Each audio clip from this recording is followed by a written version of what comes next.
Pohon tersebut dinamai dengan pohon sahabi, pohon peneduh Nabi Muhammad SAW yang hidup sudah ribuan tahun. Lantas, apa kelebihan pohon peneduh Nabi Muhammad SAW itu? Keajaiban apa yang dimiliki pohon sahabi? Peristiwa apa saja yang pernah terjadi di pohon sahabi? Seperti apa kondisi pohon sahabi sekarang? Tonton video ini hingga akhir agar tidak sesat.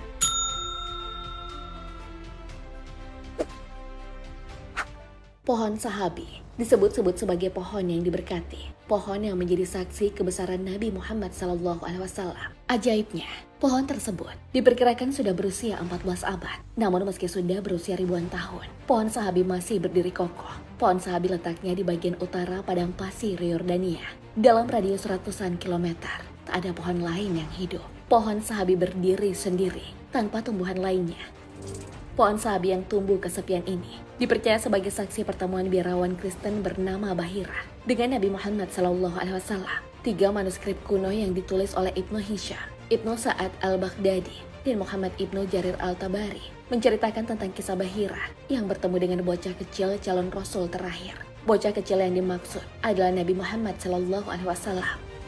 Saat pertemuan pertama dengan Bahira, Muhammad baru berusia 12 tahun. Muhammad kala itu menemani Abu Thalib yang tak lain adalah pamannya sendiri. Mereka tengah melakukan perjalanan untuk berdagang ke Suriah. Bahira bertemu dengan kelompok kafilah tersebut dan mengajak untuk beristirahat. Bahira telah mendapat firasat kalau ia akan bertemu dengan sang nabi terakhir. Diperhatikannya masing-masing tamu. Namun tak satu pun di antara mereka yang melihat tanda-tanda mukjizat. Ternyata masih ada satu anggota rombongan yang tak ikut masuk ke dalam rumah Bahira. Muhammad kecil ternyata diminta oleh pamannya menunggu di bawah pohon untuk menjaga unta. Ketika Bahira melihat Muhammad sedang berteduh di bawah pohon sahabi, Bahira takjub menyaksikan cabang pohon sahabi merunduk untuk melindungi sang pemuda tersebut. Bahira pun meminta kepada rombongan agar bocah kecil tersebut diajak masuk dan ikut bersantap. Saat berjalan menuju rumah Bahira dari pohon sahabi, segumpal awan memayungi Muhammad kemanapun ia pergi. Hal inilah yang menambah yakin Bahira bahwa pemuda tersebut benar-benar nabi terakhir yang diutus Allah Subhanahu wa Ta'ala. Sosok nabi yang sudah diramalkan kedatangannya. Bahira lantas berpesan kepada Abu Thalib untuk menjaga pemuda cilik itu, karena kelak pemuda cilik yang tak lain adalah Muhammad akan membawa berkah bagi umat manusia. Tetapi tak jarang pula ada orang yang ingin mencelakakan Nabi Muhammad SAW. Pohon sahabi menjadi saksi kebesaran Nabi Muhammad SAW. Inilah pohon yang menjadi titik pertemuan pertama Nabi Muhammad SAW dengan Bahira, sosok yang mengetahui tanda-tanda kenabian sejak usia Nabi Muhammad SAW masih muda. Lalu bagaimana kelanjutan kisahnya?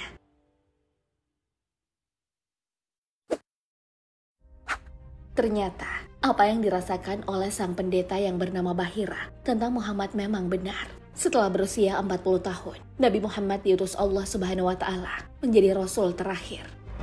Bahkan selepas pertemuan Bahira dengan Nabi Muhammad SAW, pohon sahabi masih berdiri kokoh di Yordania. Inilah salah satu keajaiban yang dimiliki pohon sahabi, pohon yang dijuluki sahabat Nabi yang masih hidup hingga saat ini. Hingga kini, pohon sahabi tumbuh besar, subur juga rimbun. Tidak ada yang berubah, masih sama seperti pertama kali Nabi Muhammad SAW menyambangi pohon tersebut. Pohon sahabi pertama kali ditemukan oleh Pangeran Ghazi bin Muhammad. Ia adalah mahasiswa yang baru saja menyelesaikan kuliahnya di Universitas Cambridge. Ia ditugaskan oleh pamannya, Raja Hussein, untuk bekerja di perpustakaan Royal Archives. Pangeran Ghazi kemudian mempelajari arsip negara dan sejumlah literatur di sana, hingga ia mulai menyadari dokumen tentang pohon pada masa Raja Abdullah I tidak dimasukkan sebagai situs suci saat dilakukan inventarisasi. Bersama dengan otoritas pemerintah Yordania, Pangeran Ghazi kemudian menemukan referensi dari teks-teks kuno yang menyebut pohon sahabi berada di wilayah padang pasir utara Yordania. Pangeran Ghazi kemudian mengajak sejumlah ulama terkenal, termasuk Mufti Besar Surya Syekh Ahmad Hassoun, untuk melakukan pengamatan pada pohon yang tertulis dalam catatan rahib bernama Buhaira. Sesuai dengan pengamatan yang mereka lakukan, ternyata pohon sahabi sesuai dengan referensi kuno yang ditemukan di perpustakaan Royal Archives. Sebelumnya, sang pangeran pun telah mempelajari tentang pohon di masa Raja Abdullah I. Saat itu, Pangeran Ghazi mendapatkan pengetahuan bahwa terdapat sebuah pohon yang terletak di wilayah Safawi, Provinsi Sarqa. sebuah pohon yang menjadi saksi pertemuan antara Nabi Muhammad SAW dengan biarawan yang bernama Bahira. Meski telah 14 abad berlalu, pohon yang terletak 150 km dari kota Amman ini tak pernah layu, berdiri kokoh meskipun di daerah gurun yang tandus. Keberadaan pohon sahabi yang menjadi sahabat Nabi ini telah dilindungi. Pohon sahabi kini dibuatkan pagar oleh pemerintah setempat.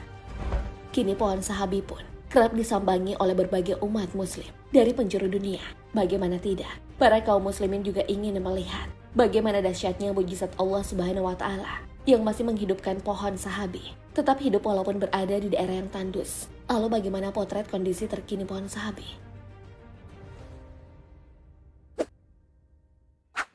Mendengar kisah dan mukjizat dari pohon sahabi, tentu kamu penasaran dengan kondisi terkini pohon tersebut. Pohon sahabi hingga kini tak henti-hentinya dikunjungi oleh wisatawan. Pohon sahabi ramai pengunjung, bukan tanpa alasan. Para wisatawan yang berkunjung ingin melihat secara langsung pohon ajaib sekaligus pohon yang termasuk salah satu sahabat Nabi itu. Al-Habib Umar bin Hafiz pun pernah mengunjungi pohon sahabi. Ternyata perjuangan Nabi Muhammad SAW saat masih hidup disaksikan langsung pohon sahabi. Itulah mengapa sahabi juga termasuk sahabat Nabi yang masih hidup hingga saat ini. Selain dari sahabat Nabi dari kalangan manusia, pohon sahabi menjadi satu-satunya tanaman yang pernah melihat wajah, juga bahkan pernah menyentuh kulit Nabi Muhammad SAW. Pohon sahabi menyimpan banyak keajaiban. Salah satunya bisa mengeluarkan air dari bawah batang pohonnya. Hal ini sangat ajaib karena pohon sahabi tumbuh di atas gurun. Tidak ada satupun tumbuhan yang bisa tumbuh di sekitar sahabi. Pada saat yang bersamaan, pohon sahabi justru bisa mengeluarkan air. Tak hanya bisa memberikan air yang segar, pohon sahabi juga mampu hidup dalam cuaca yang ekstrim, mampu hidup di tengah gersangnya padang pasir. Tinggi pohon sahabi mencapai 11 meter, dengan luas rimbun sekitar 12 kali 20 meter.